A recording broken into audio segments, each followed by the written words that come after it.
Hello students and welcome back to the channel.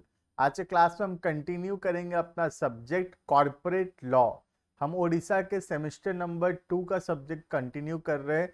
तुम अगर और कोई यूनिवर्सिटी से बिलोंग करते हो और कोई जगह से बिलोंग करते हो तो तुम्हारे में भी कॉर्पोरेट लॉ या कंपनी लॉ जरूर होगा। अपने अपना सिलेबस कंपेयर कर लेना डिफरेंट यूनिवर्सिटीज़ का। ऑलमोस्ट सबका सिलेबस जो है वो सेम है। ऑलरेडी हम बहुत सारे वीडियोस अपलोड कर चुके हैं। अगर पुराना वीडियोस नहीं देखे हो चैनल के प्लेलिस्ट में चले जाना, हर एक सब्जेक्ट का वीडियो वहां पे मिलेगा। डिस्क्रिप्शन में एक ऐप का लिंक है, ऐप को जरूर से डाउनलोड करके रजिस्टर कर लेना अपने आप को। वहां पे तुमको notes, past year questions, exam question सब कुछ मिलेगा वहां पे। वीडियो सारे यूट्यूब के अंदर आएंगे तो चैनल के साथ जुड़े रहना ताकि तुम सारा वीडियोस जो है सीरियली कंप्लीट कर सको। कुछ टॉपिक्स हम ऑलरेडी पिछले क्लास में स्टार्ट कर दिए थे। आज का जो टॉपिक है वो है what is corporate veil. Corporate veil क्या होता है और कॉर्पोरेट वेल को कब कब लिफ्ट किया जा सकता है। सबसे पहले हम समझते हैं व्हाट इज कॉर्पोरेट वेल। ठीक है, ये छोटा सा डायग्राम से समझते हैं हम लोग। जैसे ये कौन है, ये है शेयर होल्डर। ये कौन है, शेयर होल्डर्स। सर ये शेयर होल्डर के ऊपर पर्दा क्यों गिरा हुआ है, कपड़ा क्यों गिर दियो शेयर होल्डर के ऊपर, अभी समझाऊंगा शेयर होल्डर के ऊपर कपड़ा क्यों गिरे हैं। ठीक है, ये कौन है, ये है कंपनी। ठीक है, और ये कौन है सर, ये बेटा तुमको दिख रहा है इतने सारे लोग हैं, ये कौन है, पब्लिक या आउटसाइडर्स। ठीक है, तो तीन टाइप का मैं चीज बता रहा हूं। एक हो गया शेयर होल्डर्स जो कंपनी में पैसा लगाए हैं, दूसरा हो गया कंपनी इटसेल्फ, और तीसरा हो गया पब्लिक या फिर आउटसाइडर्स। ठीक है, एक कंपनी जब फॉर्म में रजिस्टर होता है तब उसको मिलता है कॉर्पोरेट वेल। कॉर्पोरेट वेल का मतलब होता है ये पर्दा, ये जो कपड़ा है, दिस पीस ऑफ क्लोथ। ये क्या सच में ऐसे शेयर होल्डर को कपड़ा घेर के रखते हैं हम लोग ऐसा नहीं है, ये तो इमेजिनरी है, काल्पनिक है। ठीक है, तो ये जो कपड़ा है इसको बोला जाता है वेल। तो this cloth is called as veil. ठीक है, कॉर्पोरेट वेल का मतलब क्या देखना, कॉर्पोरेट वेल का मतलब है कोई भी पब्लिक जब कंपनी से डील कर रहा है तो वो कंपनी को जानता है, वो कंपनी को जानता है, कंपनी के शेयर होल्डर्स को नहीं जानता। क्योंकि शेयर होल्डर किसके पीछे है, एक पर्दा है, एक कपड़ा है, उसके पीछे है शेयर होल्डर। ठीक है, तो यहाँ पे पब्लिक है, इमेजिन करो यहाँ पे पब्लिक है, यहाँ कंपनी है, यहाँ पे पर्दा है, यहाँ पर्दा है, और उसके बाद यहाँ पे शेयर होल्डर है। तो कोई भी पब्लिक जब कंपनी से डील कर रहा है तो वो शेयर होल्डर्स को नहीं देख सकता, क्योंकि यहाँ पे क्या है, यहाँ पे एक पर्दा है, देयर इज अ वेल। यहाँ पे एक वेल है, एक पर्दा है, और कोई भी पर्सन जो कंपनी से डील कर रहा है he can not look into this well, इस वेल के आर पार नहीं देख सकता। इस वजह से वो शेयर होल्डर्स को नहीं जानता है। वो कंपनी की, पब्लिक किसको जानता है, पब्लिक जानता है कंपनी को। कॉर्पोरेट वेल में क्या होता है, कॉर्पोरेट वेल प्रोटेक्ट करता है शेयर होल्डर्स को, it protect the share holders. क्योंकि पब्लिक किससे डील कर रहा है, पब्लिक डील कर रहा है कंपनी से। कोई भी प्रॉब्लम होगा तुम कंपनी को बोलो, कंपनी के नाम पे केस करो, तुम शेयर होल्डर्स के नाम पे केस नहीं कर सकते, क्योंकि तुम शेयर होल्डर्स को तो जानते ही नहीं हो, देखे ही नहीं हो। क्योंकि यहाँ पे कंपनी और शेयर होल्डर्स के बीच में एक इमेजिनरी पर्दा है, एक इमेजिनरी कपड़ा है यहाँ पे।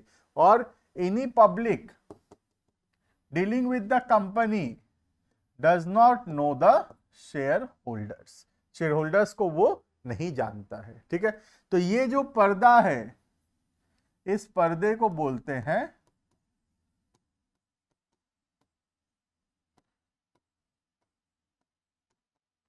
Corporate veil. इस पर्दे को क्या बोला जाता है, corporate veil. Corporate veil protect करता है मेंबर्स को।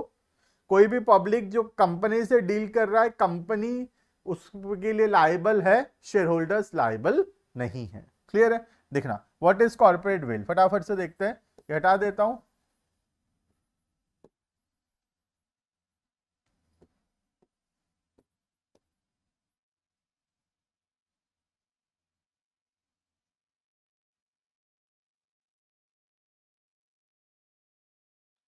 सिर्फ ये पर्दा रहने देता हूं, ठीक है? ये पर्दा क्या है, लिख देता हूं पर्दा क्या है। ये पर्दे को बोलते हैं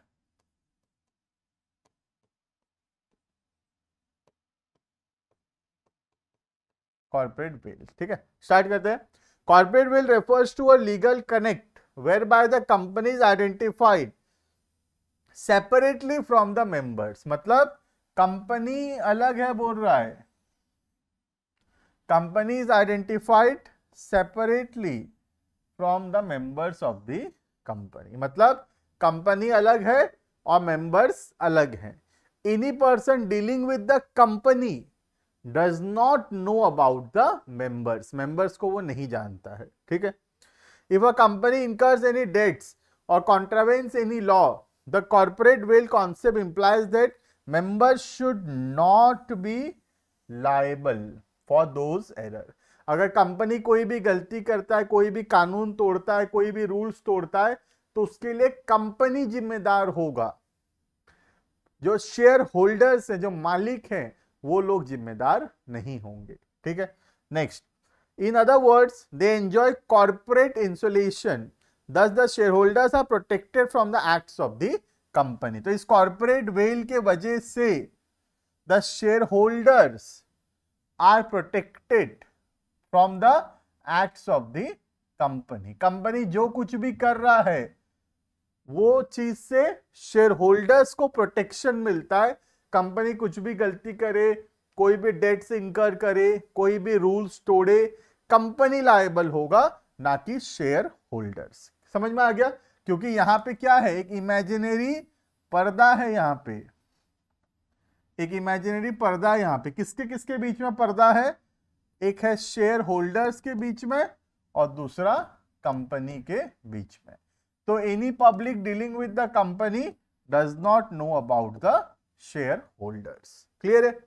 इसको बोलते हैं कॉर्पोरेट वेल, मतलब कॉर्पोरेट कपड़ा, कॉर्पोरेट पर्दा, जो कि किसको प्रोटेक्ट करता है?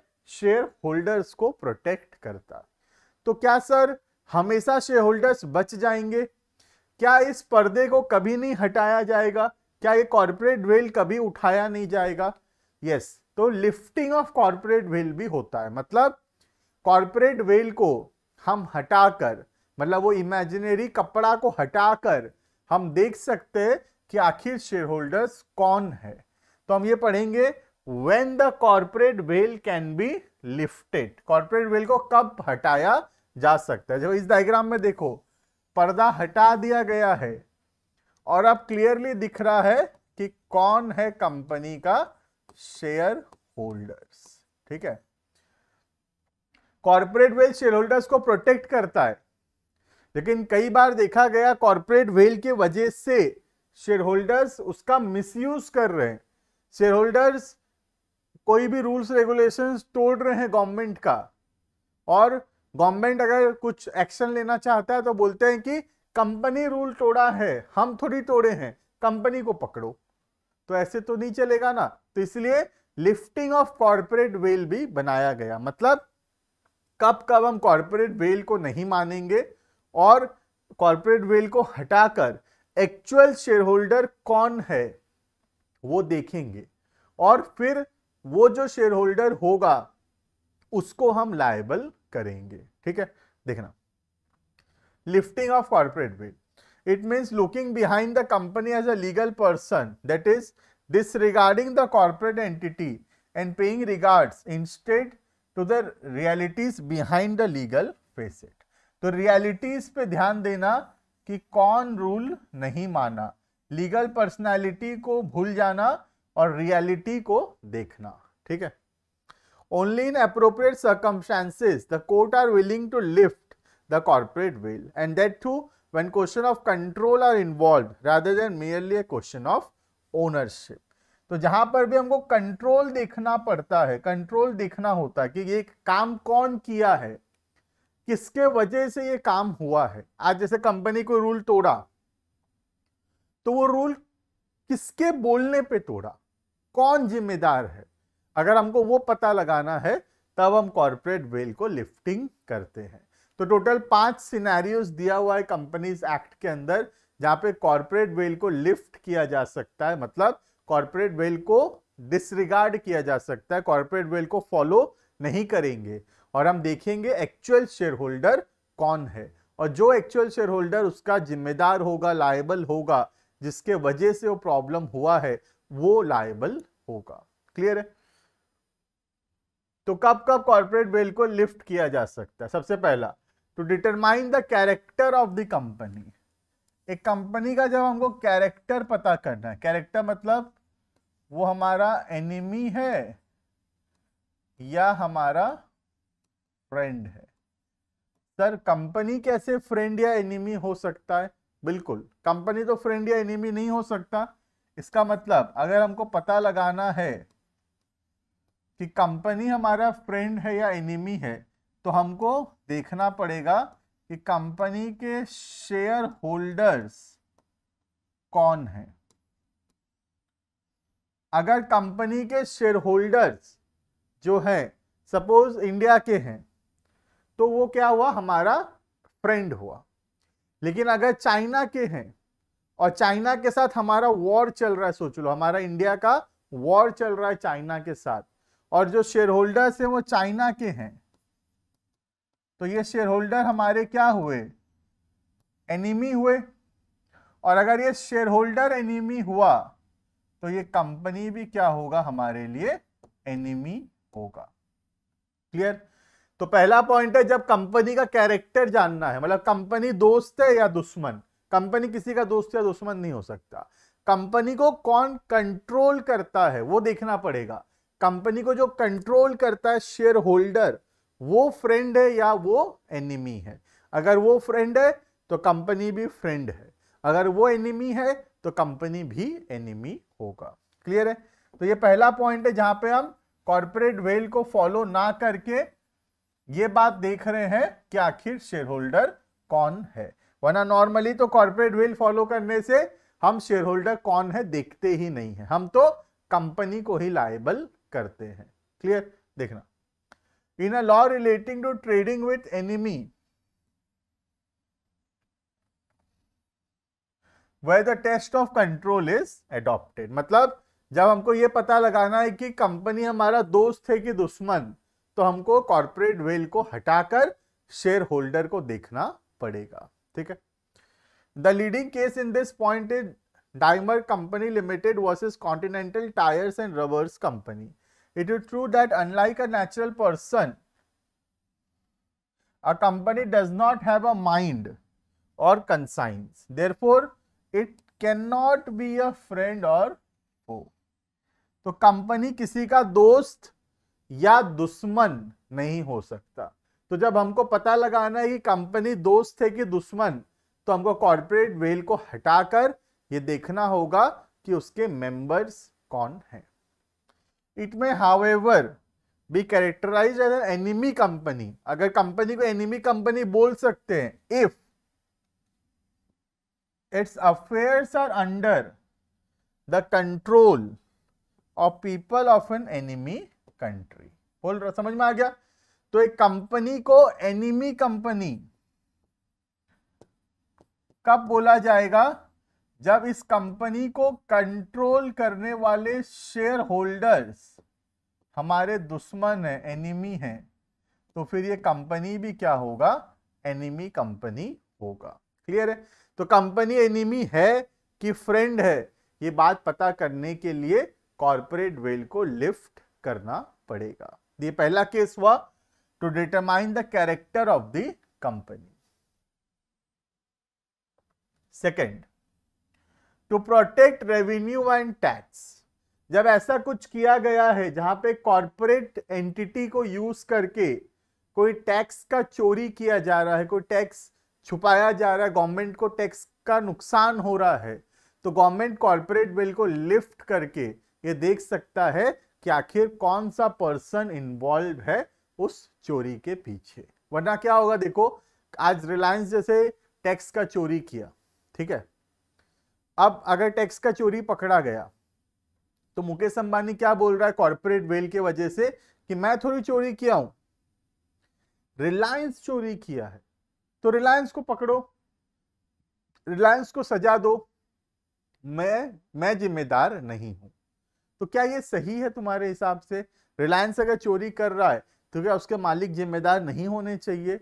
सर जिम्मेदार तो होने चाहिए, क्योंकि उनको तो कहीं ना कहीं पता ही होगा कि चोरी हो रहा है बोल के, ठीक है। तो इसीलिए जब भी टैक्स का चोरी हो रहा है या रेवेन्यू का नुकसान हो रहा है तो कॉर्पोरेट वेल को लिफ्ट करके ये बात देखा जाएगा कि आखिर कौन सा पर्सन इन्वॉल्व था उस चोरी के पीछे, ठीक है। देखना, in certain matters concerning the law of taxes, duties and stamps, particularly where question of their controlling interest is in issue। तो सबसे इंपॉर्टेंट चीज है वहां पे कंट्रोल कौन कर रहा था, जो कंट्रोल कर रहा था वही जिम्मेदार होगा, ठीक है। देखना, एक एग्जांपल है यहां पे, समझाता हूं तुमको। The assessee on huge income by of dividend and interest. एक पर्सन था, ठीक है, उसको बहुत इनकम हुआ, कहां से? इंटरेस्ट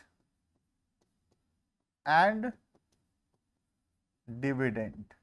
तो अब इंटरेस्ट और डिविडेंड के ऊपर उसको टैक्स देना पड़ता, ठीक से समझना। सपोज ये पर्सन है मिस्टर ए, और मिस्टर ए को बहुत इनकम हुआ है इंटरेस्ट और डिविडेंड से, तो उसको अभी टैक्स देना पड़ेगा। तो वो क्या किया? So he opened some companies and purchased their shares in exchange of this income by way of dividend and interest। तो वो क्या किया? एक कंपनी बना लिया, ये डिविडेंड और इंटरेस्ट का पैसा को वो यूज करके क्या किया? इस कंपनी का शेयर्स को परचेज कर लिया, ठीक है। तो तुमको पता होगा शायद, मे बी ना भी पता हो, अगर इंटरेस्ट और इनकम जो हम अर्न किए हैं उस पैसे को यूज कर लेते, हम इन्वेस्ट कर लेते हैं शेयर्स खरीदने में, तो हमको उस पैसे के ऊपर टैक्स नहीं देना पड़ेगा। तो मिस्टर ए क्या किया? अगर इंटरेस्ट और डिविडेंड का पैसा खुद रखता तो उस पैसे के ऊपर उसको टैक्स देना पड़ता गवर्नमेंट को। ये क्या किया? बड़ा दिमाग लगाया अपना, और ये इंटरेस्ट और डिविडेंड के पैसे से एक कंपनी फॉर्म करके उस कंपनी का शेयर्स खरीद लिया। तो अब इसको क्या मिला? मिस्टर ए को शेयर्स मिल गया, और ये इंटरेस्ट और डिविडेंड का जो पैसा है कहां आ गया? अब कंपनी के पास आ गया, ठीक है। फिर क्या हुआ? This income was transferred back to SSC by way of loan. फिर कंपनी क्या किया? कंपनी इसको लोन दे दिया, जो पैसा का ये शेयर्स खरीदा था उस पैसे का वापस से कंपनी उसको लोन दे दिया। तो इससे घूम फिर के क्या हुआ? देखना, घूम फिर के क्या हुआ? ये डिविडेंड और इंटरेस्ट का पैसा कंपनी को दिया, शेयर्स खरीदा, और कंपनी बदले में लोन दे दिया इसको, तो इसका पैसा इसी के पास वापस आ गया। मिस्टर ए का पैसा मिस्टर ए के पास ही वापस आ गया, लेकिन उसका टैक्स बच गया, ठीक है। मिस्टर ए टैक्स बचा लिया अपना। अगर इंटरेस्ट और डिविडेंड का पैसा खुद रखता ना, सरकार आता और टैक्स मांगता 30% का। ये क्या किया? इंटरेस्ट और डिविडेंड का पैसा कंपनी में इन्वेस्ट कर दिया और कंपनी से वापस लोन ले लिया, खुद का पैसा खुद के पास वापस भी आ गया और टैक्स भी बच गया। तो यहां पे सरकार बोला कि ऐसे नहीं होगा, ये कंपनी जो तुम बनाए हो, ये कंपनी का ऑब्जेक्टिव ही यही है कि टैक्स का चोरी करवाना। तो हम कॉर्पोरेट वेल को नहीं मानते, हम नहीं मानते कि कंपनी चोरी किया, ये कंपनी चोरी किया है, हम नहीं मानते। हम बोलेंगे तुम चोरी किए हो और तुम लायबल होगे। क्लियर है? तो ये है second case lifting of corporate well का, जहां पे कंपनी चोरी नहीं कर सकता, कंपनी में कोई पर्सन इन्वॉल्व होगा और वो पर्सन चोरी किया होगा। तो कॉर्पोरेट वेल को हटाकर ये देखा जाएगा कि कौन सा पर्सन कंट्रोल कर रहा था कंपनी को और कौन लायबल है उसके लिए। क्लियर है? थर्ड है टू अवॉइड लीगल ऑब्लिगेशंस। हमारा कोई लीगल ऑब्लिगेशंस बनता है और वो लीगल ऑब्लिगेशंस को कम करने के लिए या रिड्यूस करने के लिए हम कंपनी को यूज कर रहे हैं। जैसे हमको सपोज अपने वर्कर्स को बोनस देना था, ठीक है, हम लोग क्या किए, बोनस का अमाउंट को कम करने के लिए गलत खर्चा दिखाए हैं। हम अपने एम्प्लॉयज को बोले थे कि जितना प्रॉफिट होगा ना उसका तुमको 10% बोनस देंगे। किस चीज का? प्रॉफिट का। 10% of the profit will be given as bonus. Company क्या किया, बोनस कम करने के लिए गलत खर्चा दिखाया, गलत एक्सपेंसेस दिखाया पीएल अकाउंट में, जिसके वजह से नेट प्रॉफिट कम हो गया। और नेट प्रॉफिट अगर कम हो जाएगा तो बोनस भी कम होगा। अगर 1 करोड़ का प्रॉफिट होता तो बोनस 1 करोड़ का 10% 10 लाख रुपए होता, लेकिन अगर 50 लाख का प्रॉफिट होगा बोनस सिर्फ 5 लाख होगा। अगर 20 लाख का प्रॉफिट होगा बोनस सिर्फ 2 लाख होगा। तो अगर कंपनी ऐसा कुछ करता है जहां पर कंपनी को यूज किया जा रहा है बोनस को कम करने के लिए, तो ऐसे केस में कॉर्पोरेट वेल को हटाकर यह देखा जा सकता है कि कौन पर्सन इन्वॉल्व है कंपनी में चोरी में या कंपनी में बोनस कम करने में। Who is the person who is involved. ठीक है, देखना, where it was found that the sole purpose for the formation of the company was to use it as a device to reduce the amount paid by way of bonus। तो अगर company ऐसा कुछ करता है जहां पर company को use किया जा रहा है बोनस को कम करने के लिए, तो वैसे केस में कॉर्पोरेट वेल को लिफ्ट करके ये देखा जा सकता है कि who is the person involved. Clear है ये?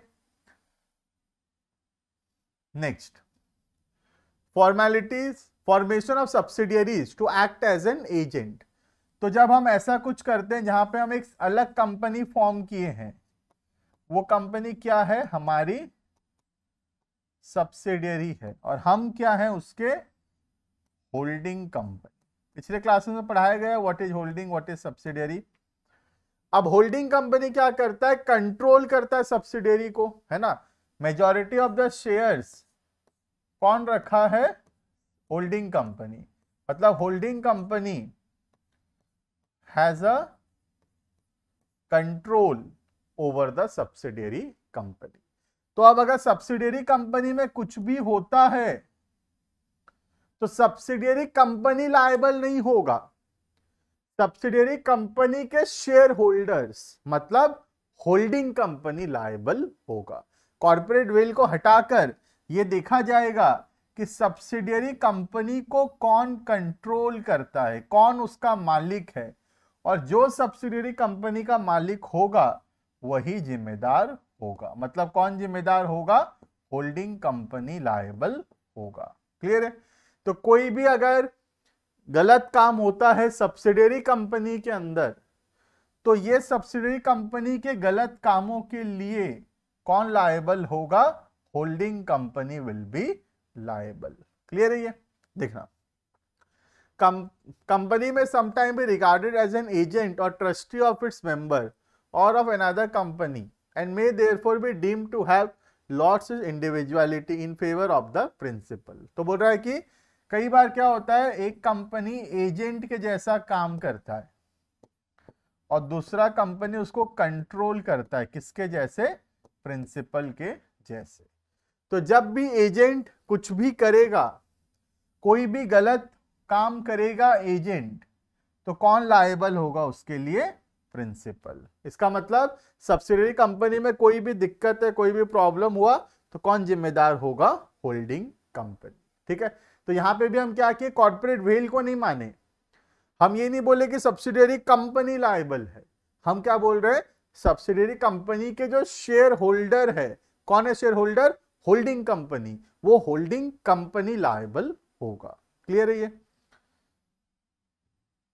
लास्ट, जब एक कंपनी को फॉर्म किया गया है for fraud and for improper conduct और टू चीट द लॉ, तो फ्रॉड करने के लिए या लॉ को डिफीट करने के लिए कोई भी कानून तोड़ा है अगर कंपनी, तो अगर कंपनी कोई भी लॉ को तोड़ता है, कंपनी को फॉर्म किया जाता है कोई फ्रॉड काम करने के लिए, तो कंपनी जिम्मेदार नहीं होगा। कंपनी अगर फ्रॉड किया, company is not liable. Company को जो कंट्रोल कर रहा था शेयर होल्डर, वो शेयर होल्डर लायबल हो जाएगा। ठीक है। Where the device of the incorporation is adopted for some illegal or improper purpose, that is to defeat or circumvent law, to defraud creditor or to avoid legal obligations। तो कोई legal obligations को avoid करना, कोई creditors को cheat करना, कोई law को तोड़ना, कोई भी प्रकार का fraud करना, अगर ऐसा कुछ भी करता है company, then the company is not liable. Company को जो कंट्रोल कर रहा होगा शेयर होल्डर, वो शेयर होल्डर लायबल होगा। क्लियर है ये? तो हम यहां पे देखिए, नॉर्मली तो कॉर्पोरेट विल होता है। कॉर्पोरेट विल का मतलब कंपनी जिम्मेदार होगा, कंपनी के शेयर होल्डर्स जो है वो लायबल नहीं होंगे। फिर हम पढ़े 5 केसेस जहां पर कॉर्पोरेट विल को लिफ्ट किया जा सकता है। मतलब हम कॉर्पोरेट विल को नहीं मानते, हम क्या बोल रहे हैं, कंपनी लायबल नहीं है, कंपनी को जो कंट्रोल कर रहा है शेयर होल्डर्स, वो लायबल होंगे। क्लियर है? This is all about what is corporate veil and what are the provisions related to lifting of corporate veil. Clear है? तो मैं होप करता हूं कि समझ में आया होगा। ये टॉपिक तो ऑलमोस्ट हर एक यूनिवर्सिटी में दिया हुआ है, बहुत इंपॉर्टेंट टॉपिक है कंपनी लॉ का। ये अच्छे से पढ़ना, ये एग्जाम में आने का बहुत ही हाई चांसेस है। ये मिलते हैं नेक्स्ट वीडियो के अंदर। अभी के लिए इतना। Thank you and bye bye.